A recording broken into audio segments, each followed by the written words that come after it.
Hey guys, I'm Edward with Everything Kayak, and today we're going to talk about some accessories for sit inside kayaks. So whether we're talking about day tour boat or a wreck boat, but if we're in that cockpit, we're sitting inside, there's some features and some things we need to look at, and then some things that we can add to it to make the experience a little bit better. One of the first things we're going to talk about is a bilge sponge. So what this does is when we get into the boat, we get some water from our feet or we get some paddle drip, we can easily use this to slop up that water and wring it out over the side. Usually keep these nice and accessible. You can stick them in a day hatch or down behind the seat, things like that. So that is a bilge sponge. If we end up in a situation where we need to get a bit more water out, this is going to be a bilge pump. So the way this is designed is this is going to be our draw on the end. We're going to be able to stick that down into the water and then project that water over the coping of that kayak out back into the water. A lot of options, a lot of different windows with that.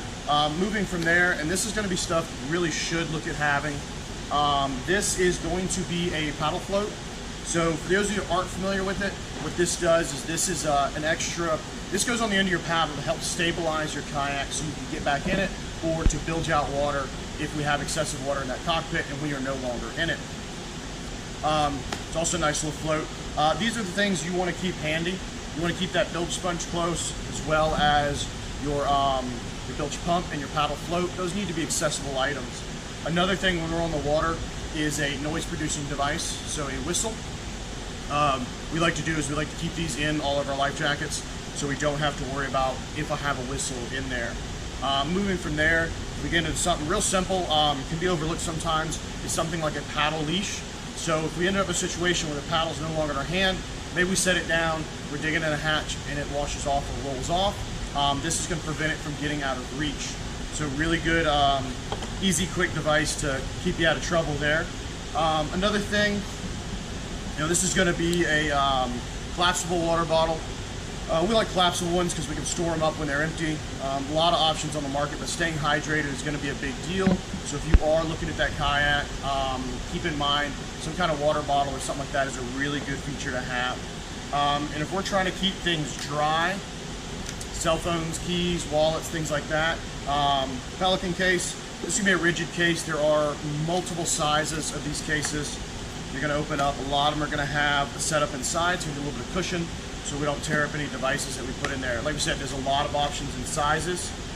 Moving over to a dry bag.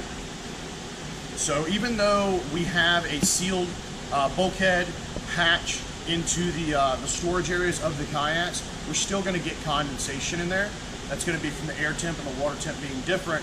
So even though we put something in the hatch, we want to make sure that it's not going to get soaked through. Something like this, a light duty dry bag, is really nice for putting inside the boat. They're not going to weigh a lot and they're going to hold up really well inside the hull of the kayak. Or if you want some more storage on top, something like this. So this is going to be a deck bag. This is going to be tapered traditionally to the bow. The reality is if you can reach it, you can put it wherever you'd like. Something like this is going to have some bungee closures on the top, lots of tie down points, and this one's really nice. It actually has a piece of it's got a rigid piece of plastic inside. That way it holds its form, but you can sit down on the bow of the kayak, put some amenities in there, something like a water bottle, dry box, things like that are going to fit in there very well. So guys, that is going to be kind of a quick breakdown of some accessories to look at. Some more important than others, but definitely some accessories to look at when you are looking at that sit inside kayak. So guys, we appreciate you tuning into this. Be sure to subscribe, comment, and we appreciate it, guys. Cheers.